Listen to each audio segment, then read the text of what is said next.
हम आज molarity discuss करेंगे। कल हमने मोलरिटी के बारे में इक्वेशन पढ़ा मोलरिटी का, ठीक है, और फिर मोलरिटी के फॉर्मूले को डिस्कस किया। तो अभी यहाँ पे कुछ मोलरिटी के साथ रिलेटेड एक एमसीक्यूज 2-3 टाइप के हैं जिनको आप सीखेंगे, उन पे उनको हम डिस्कस करते हैं। अगर क्वेश्चन मेरे पास हो कि if 120 gram of urea 120 gram of urea is dissolved 120 gram of urea is dissolved in 1000 gram of water 1000 gram of water and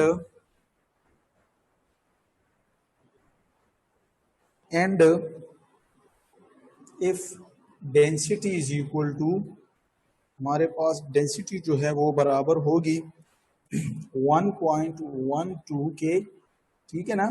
तो आपके पास यहाँ पे मोलरिटी इसकी क्या आएगी, ठीक है ना।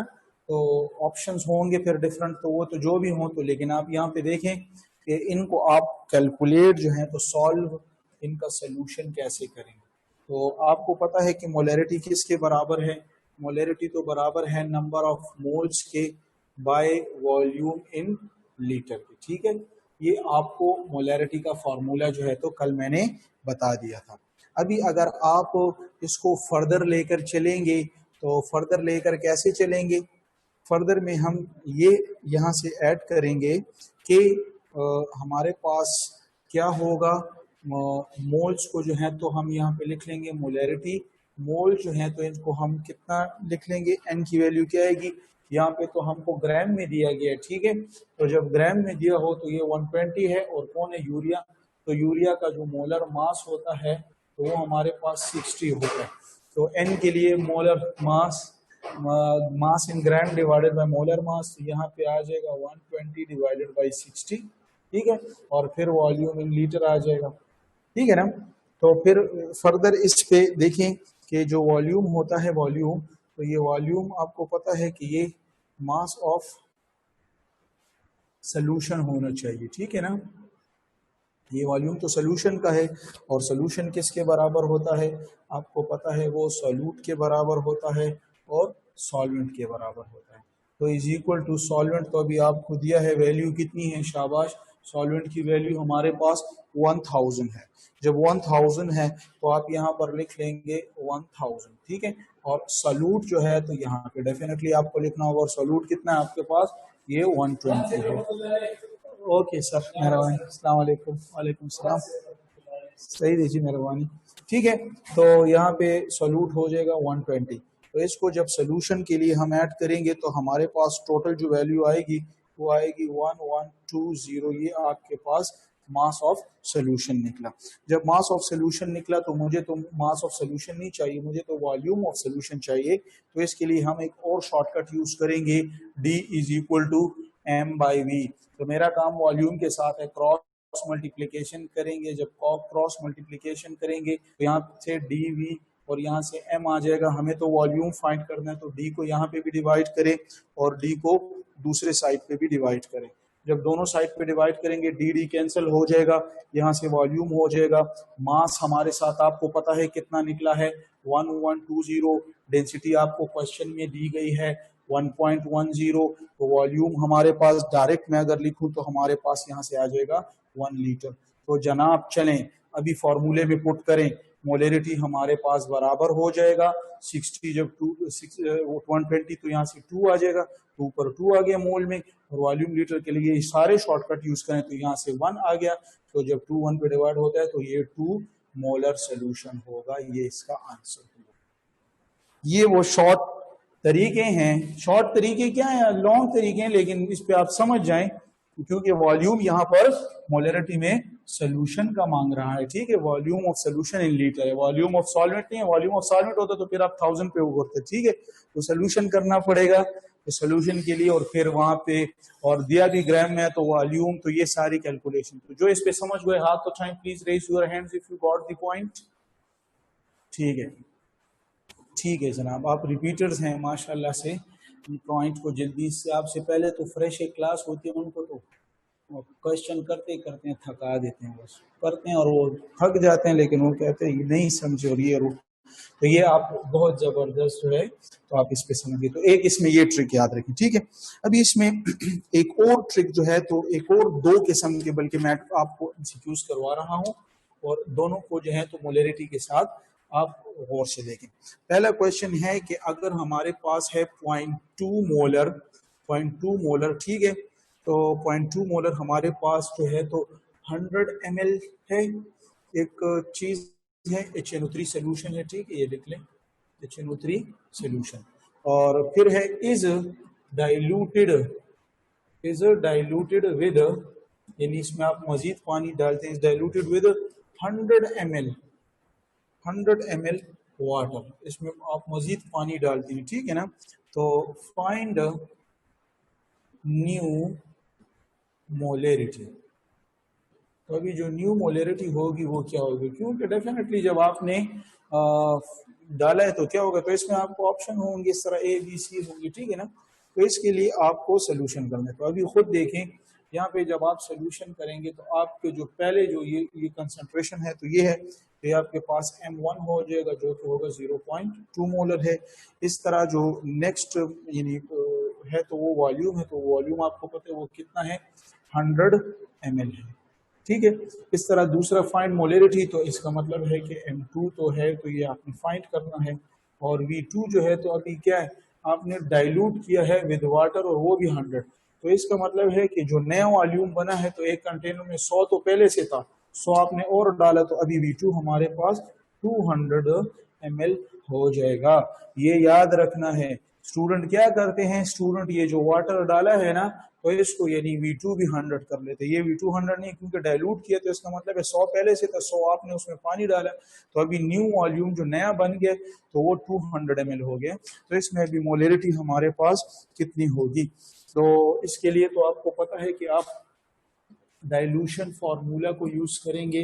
अक्सर ऐसे क्वेश्चन MM के टेस्ट्स में भी आ चुके हैं। तो हमारे पास हो जाएगा M1V1 is equal to M2V2। तो आपको कैलकुलेट तो M2 करना है ना, जब M2 करना है तो यहाँ पे भी V2 को डिवाइड करें, यहाँ पे भी V2 को, ये कैंसिल हो जाएगा, तो M2 मेरे पास जो वैल्यू होगी वो बन जाएगी M1V1 डिवाइडेड बाई V2। तो M2 इज इक्वल टू, तो M1 हमारे पास कितना था 0.2 था।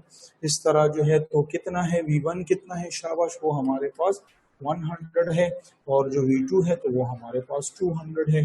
तो जब इसकी कटिंग होगी तो ये 20 इनके साथ कट गए, तो यहाँ पे हमारे पास हो जाएगा M2 जो है तो ये हो जाएगा 0.1 मल्टीप्लाई तो 0.1 डिवाइडेड बाई 2, तो 0.1 जब होगा तो इससे आ जाएगा 0.1 मोलर। तो ये आपके पास नई जो है तो मोलरिटी होगी। तो जो इस पे समझ चुके हैं हाथ उठाएं प्लीज, अगर आप समझ चुके हैं कि हम आगे क्वेश्चन करें। ठीक है ठीक है ठीक है, आप सारे समझ रहे हैं, गुड, बहुत अच्छा। नेक्स्ट एक एमसीक्यूज आपके साथ में डिस्कस करता हूँ। ये तो मोलरिटी में डाइल्यूशन जो फार्मूला था उसको डिस्कस किया। इसमें एक और फार्मूला है और वो मोलरिटी ऑफ मिक्सचर है। वो क्या है, मोलरिटी ऑफ मिक्सचर जो है तो उसको आपने मालूम करना है, मोलरिटी ऑफ मिक्सचर, ठीक है। मोलरिटी ऑफ मिक्सचर जो है तो ये आपने मालूम करना है। मोलरिटी ऑफ मिक्सचर के लिए मैं आपको फिर वही है एक क्वेश्चन लिख लूंगा एमसीक्यूज और उसको फिर सॉल्व कर लेंगे, फार्मूला आ जाएगा तो फिर आप उस पर डिफरेंट एमसीक्यूज बुक्स में प्रैक्टिस फिर करते रहे उस पर। तो क्वेश्चन है कि इफ 0.2 मोलर 100 ml हमारे पास HCl सोल्यूशन है, इस मरतबा HCl कर ले, HNO3 भी कर ले, H2SO4 जो भी है वो कोई बात नहीं है, ठीक है ना, HCl सोल्यूशन कर ले। इज मिक्स्ड, इस मरतबा इसको मिक्स करते हैं, is mixed with 0.1 molar and 300 ml HCl, तो what will be मोलरिटी। तो अभी इस मिक्सचर में जब दो सोल्यूशन को मिक्स किया जाएगा तो इसकी न्यू मोलरिटी क्या होगी। तो पहले में ये देखें, ये हमारे पास M1 हुआ, ये हमारे पास V1 हुआ, ठीक है। इस तरह हमारे पास नेक्स्ट जो है तो ये हमारे पास M2 हुआ, ठीक है, और ये हमारे पास V2 हुआ। ये दोनों आप इसमें जो है तो हुए हैं। तो अभी इसके लिए जब दोनों को मिक्स किया है तो इसकी जो मिक्स करने से नई इस सोल्यूशन की मोलरिटी क्या होगी। तो इसके लिए जो आपको यूज़ करेंगे, जो शॉर्टकट आपके पास होगा तो वो कौन सा है, जनरल इजी फार्मूला है, वो है न्यू मोलरिटी के लिए कि इज इक्वल टू, आपने यूज़ किया भी होगा, M1V1 plus M2V2 by V1 plus V2। तो जब दो सोल्यूशन जो जिनकी कंसंट्रेशन वॉल्यूम दोनों की गिवन हो उनको मिक्स करते हैं और उससे जो है तो वैल्यू निकालते हैं, तो उसके लिए आपने के साथ ये फार्मूला होगा। सिर्फ मैं आपको यहाँ पे मोलरिटी बता दूं तो यहाँ पे वैल्यू पुट कर दे, और V1 जितना है तो ये हमारे पास कितना है 100 है, और V2 हमारे पास कितना है, शाबाश, हमारे पास 300 है, और इस तरह ऊपर वैल्यूज पुट कर दें तो आपके पास न्यू मोलरिटी आएगी। जो इस पे समझ चुके हैं हाथ उठाएं, शाबाश, raise your hands, raise your hands if you understand. Very good, very good. तो ये गुड, तो आप जो है तो समझ चुके हैं मोलरिटी के साथ इन न्यूमेरिकल्स पे, ठीक है। इसमें नेक्स्ट जो जब मोलरिटी हम पढ़ लें तो हमारे पास नेक्स्ट जो टर्म आता है तो वो हमारे पास आता है मोलैलिटी का, ठीक है। नेक्स्ट टर्म हमारे पास किस चीज का आता है, मोलैलिटी का। तो मोलैलिटी तो आपको जानते हैं कि मोलैलिटी किसे कहते हैं, शाबाश, मोलैलिटी आप जानते हैं या नहीं जानते, मोलैलिटी लिखें, शाबाश, मोलैलिटी। मोलैलिटी के बाद हमारे पास हुआ मोलैलिटी। तो मोलैलिटी जो है तो ये हम स्मॉल m से जाहिर करते हैं, और इसके लिए जो फार्मूला होगा तो वो होगा कि molality is equal to number of moles of solute divided by mass of solvent। Mass of, यहाँ पे सोल्यूशन नहीं है, ये सॉल्वेंट है, ठीक है, इन किलोग्राम, इन केजी, ठीक है। तो ये आपके पास मोलैलिटी का फार्मूला हुआ, ठीक है, ये आपको याद रखना है।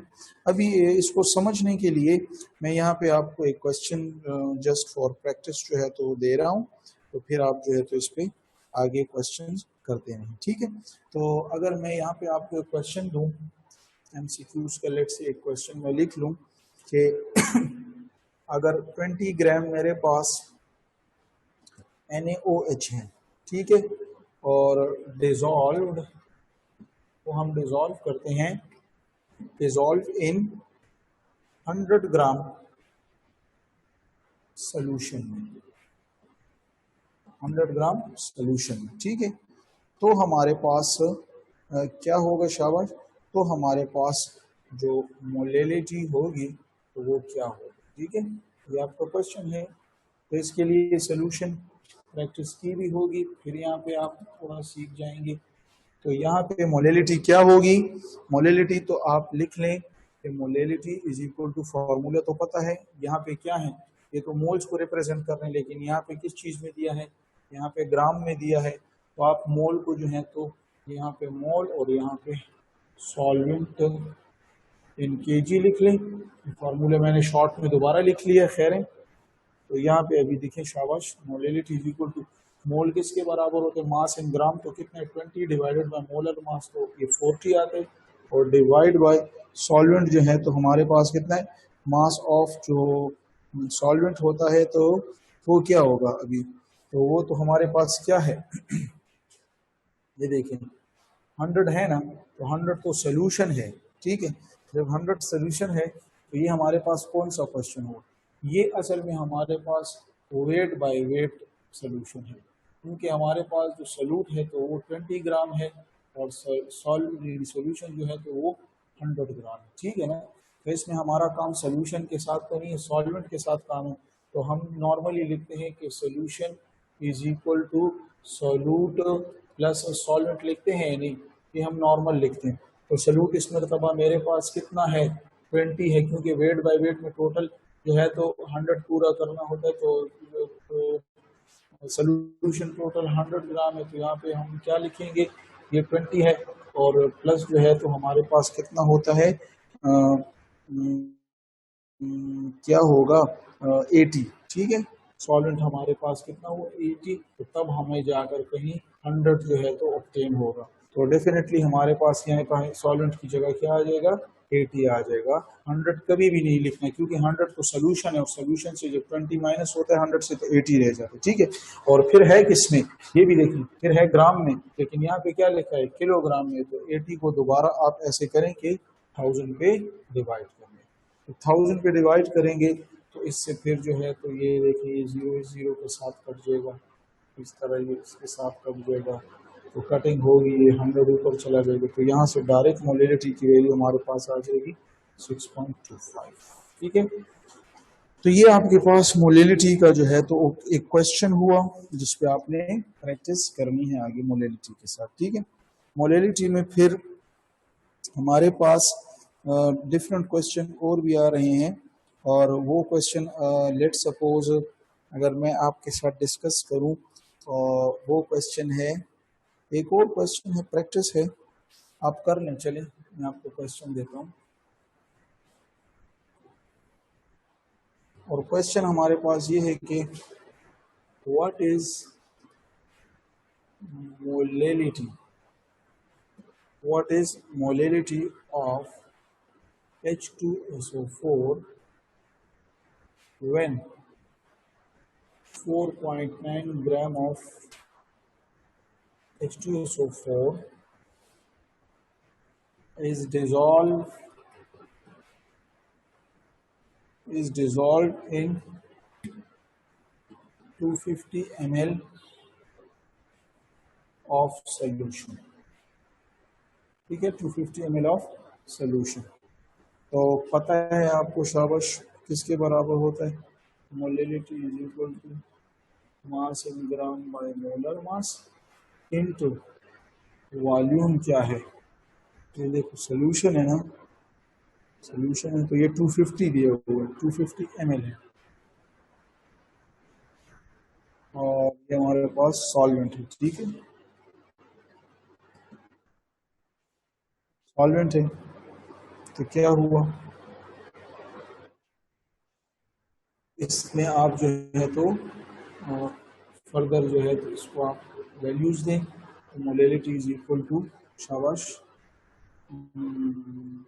क्या हो जाएगी, मास इन ग्राम कितना होगा, ये 4.9 हो जाएगा, फिर ये 98 हो जाएगा, ठीक है, और फिर वैल्यू पुट करके आगे आप इसको सॉल्व कर लें, ठीक है। तो ये आपकी एक प्रैक्टिस जो है तो आप इस पे कर लें। नेक्स्ट इसमें हमारे पास एक और टर्म आ रहा है, और वो है मोल फ्रैक्शन का, एक और है हमारे पास मोल फ्रैक्शन का। तो मोल फ्रैक्शन जो है तो इसको हम x से रिप्रेजेंट करते हैं, हम x से रिप्रेजेंट करते हैं, और मोल फ्रैक्शन जो होता है तो आपको पता है कि कितना होता है, तो उसके लिए हम इस तरह करते हैं कि लेट सपोज हमारे पास एक कंटेनर है, इस कंटेनर में एक कंपोनेंट है मेरे पास A, दूसरा कंपोनेंट मेरे पास है B, और तीसरा कंपोनेंट है मेरे पास C, ठीक है, 3 कंपोनेंट है।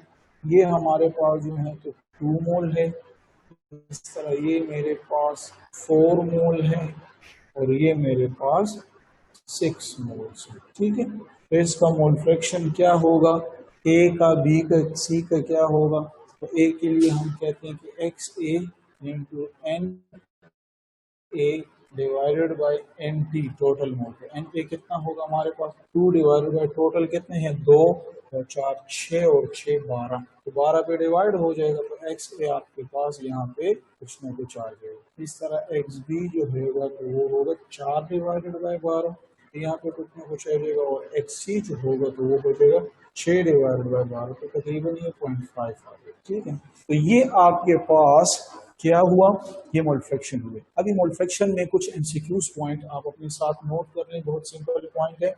पहले पॉइंट ये है कि अगर मेरे पास एक कंटेनर है और इसमें हमारे पास एक ही कंपोनेंट है और ये मेरे पास 2 मोल है, तो इसका मोल फ्रैक्शन क्या आएगा, तो X A is equal to इसके अपने मोल 2 डिवाइडेड बाय टोटल, तो टोटल भी 2 ही हुए, तो ये 1 आता है। तो इस कंपोनेंट को जो अकेला हो इसके लिए एक लफ्ज आता है pure component. Is it clear? यहाँ पे मोलरिटी मोलर कंसंट्रेशन के ये कंसंट्रेशन जो यूनिट्स हैं उसमें इसके लिए प्योर कंपोनेंट अकेला जो होते हैं इंडिविजुअल भी इसको कहते हैं। तो इसलिए यहाँ पे पॉइंट में लिख लें कि mole fraction of pure component, यानी अकेला जो होगा एक component, pure component will always equal to 1। ठीक है, ये हमेशा के लिए 1 के बराबर होगा। ये एमसीक्यूज में आपको आ सकता है। दूसरा क्वेश्चन दूसरा पॉइंट इसमें क्या है? दूसरा पॉइंट इसमें ये है कि अगर आपके पास सोल्यूशन हो, उसमें कंपोनेंट है ए है, बी है, सी है, तो उसमें एक कंपोनेंट का डेफिनेटली 1 से कम आएगा, क्योंकि सब का इकट्ठा मिलाते हैं ना तो फिर 1 आता है। तो ये लिख लें कि मोल फ्रैक्शन एक अकेले का भी 1 आता है और mole fraction of mixture components also equal to 1। चाहे 3 कंपोनेंट हो, 4 हो, जो भी हो, वो भी हमेशा मिक्सचर के भी जो है तो 1 आएगा। और मिक्सचर में एक कंपोनेंट का जब सब का 1 आते हैं तो डेफिनेटली एक कंपोनेंट का तो 1 से कम आएगा। तो यहाँ पे लिख लें कि mole fraction of a single component in a mixture is less than 1। ठीक है, ये 1 से कम आएगा। ठीक है ना? इस तरह जब ये लिख लें तो नेक्स्ट लिख लें कि मोल फ्रैक्शन जो होगा तो ये टेम्परेचर जो है तो इंडिपेंडेंट यूनिट है, कल मैंने बताया था।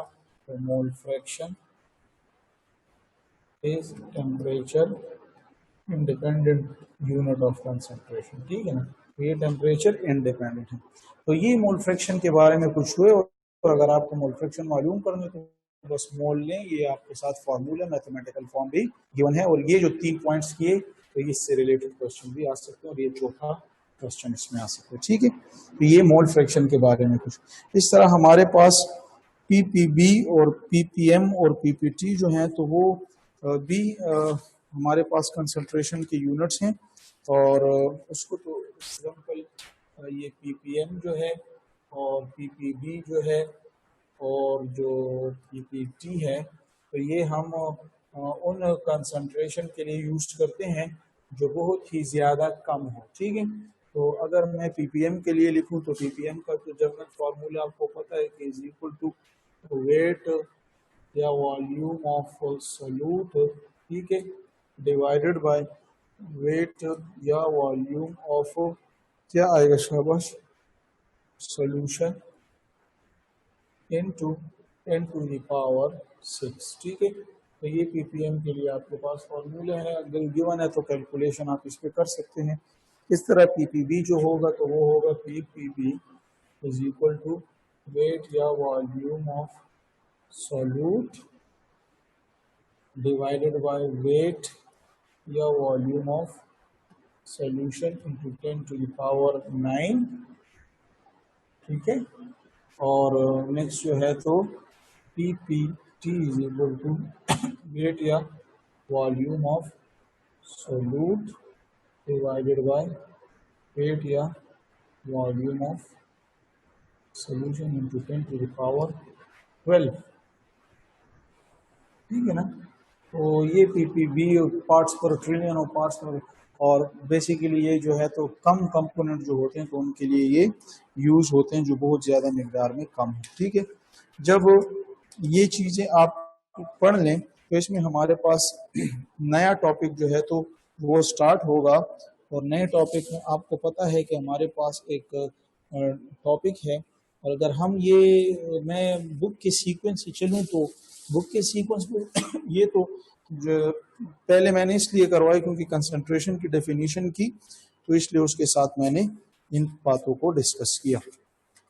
इस तरह जब कंसंट्रेशन यूनिट्स की बातों को डिस्कस कर लें तो इसमें नेक्स्ट हमारे पास एक सोल्यूशन आता है, और वो सोल्यूशन मेरे पास कौन सा है शाबाश, वो सोल्यूशन हमारे पास है लिक्विड इन लिक्विड सोल्यूशन, जो कि चैप्टर के शुरू में एक टॉपिक है।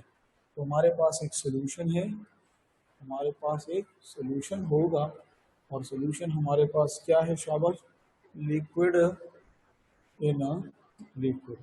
तो लिक्विड इन लिक्विड सोल्यूशन के लिए हमारे पास जो है तो क्या इसकी डेफिनेशन है, इसमें जो होगा सॉल्यूट भी जो है तो लिक्विड होगा और सॉल्वेंट भी जो है तो लिक्विड होगा। तो ऐसे सोल्यूशन को हम लिक्विड इन लिक्विड कहते हैं। और ऐसे सोल्यूशन में आपके लिए तीन जो है कैटेगराइज किया है इस सोल्यूशन को, और वो हमारे पास है, एक है completely miscible, completely miscible solution, ठीक है। और दूसरा हमारे पास है पार्शियली मिजिबल सोल्यूशन हमारे पास है, और एक है completely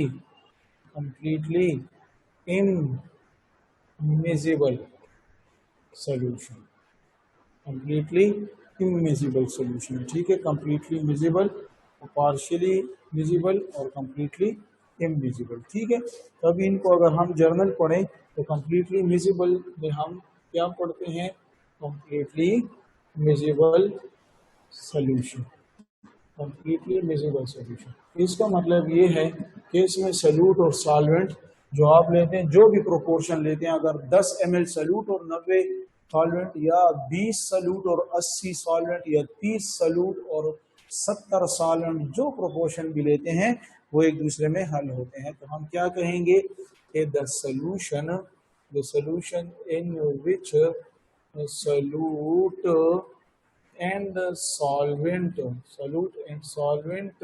are soluble in all proportion, ये इसकी डेफिनेशन हो गई।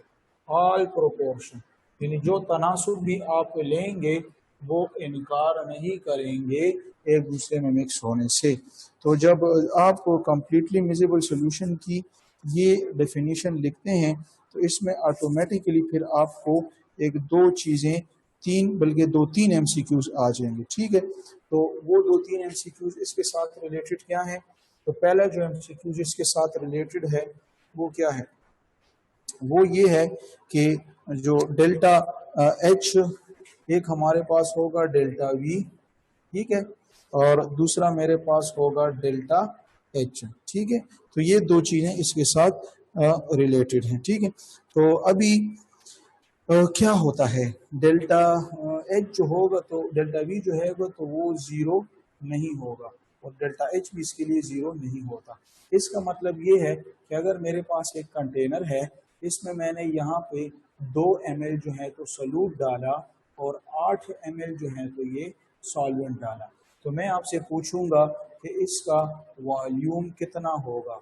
तो आप कहेंगे ये 8 है, ये 2 है, तो सर ये 10 ml हुआ या नहीं, इज इट क्लियर। तो हम कहते हैं यानी चेंज इन वॉल्यूम जो होगा इस मरतबा इसमें ज़ीरो हुआ, चेंज इन वॉल्यूम इसमें इस वक्त क्या हुआ, चेंज इन वॉल्यूम इस वक्त इसमें ज़ीरो हुआ। क्यों ज़ीरो हुआ, इसलिए ज़ीरो हुआ क्योंकि 2 और 8 डाला है तो यहाँ पे तो 10 आ गए हैं, तो जो डेल्टा वी होगा तो वो तो नहीं होगा, वो तो ज़ीरो हो गया। तो ये काम इसके लिए नहीं होता, क्योंकि इसमें जो वॉल्यूम होगा तो 10.000 समथिंग होगा या 9.99। तो इसका मतलब है कि जब भी कम्प्लीटली मिसिबल में सॉल्यूट और सॉल्वेंट को डाला जाए तो इस डेल्टा वी का मतलब है कि इसका वॉल्यूम कभी कभी इंक्रीज भी हो जाता है 10 से, और कभी कभी इसका वॉल्यूम मिक्सिंग से डिक्रीज भी हो जाता है, ठीक है। तो ये डिपेंड करता है फोर्स ऑफ अट्रैक्शन से। अगर फोर्स ऑफ अट्रैक्शन जो होंगी वो कम होंगी तो इसलिए वॉल्यूम उसका ज़्यादा हो जाता है, सल्यूट सॉल्वेंट जो इंटरेक्शन होती है वो अगर कम हुई। लेकिन अगर फोर्स ऑफ इंटरेक्शन यानी फोर्स ऑफ अट्रैक्शन जो है वो ज़्यादा हुई तो वो सल्यूट सॉल्वेंट एक दूसरे को टाइटली खींचेंगे और इससे उसका वॉल्यूम जो हो जाए तो कम हो जाएगा।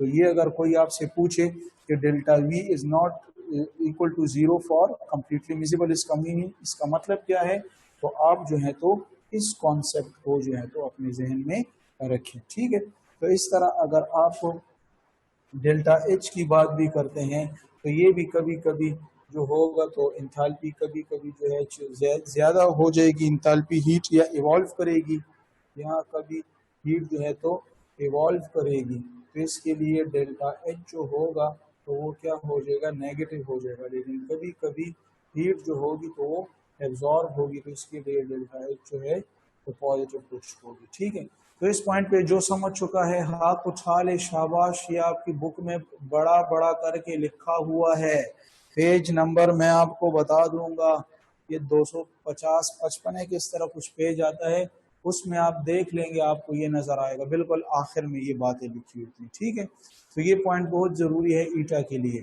और इसके लिए एक और एमसीक्यूज पॉइंट जो है तो वो भी बहुत जरूरी है, आप यहाँ पर लिख लें अपने साथ।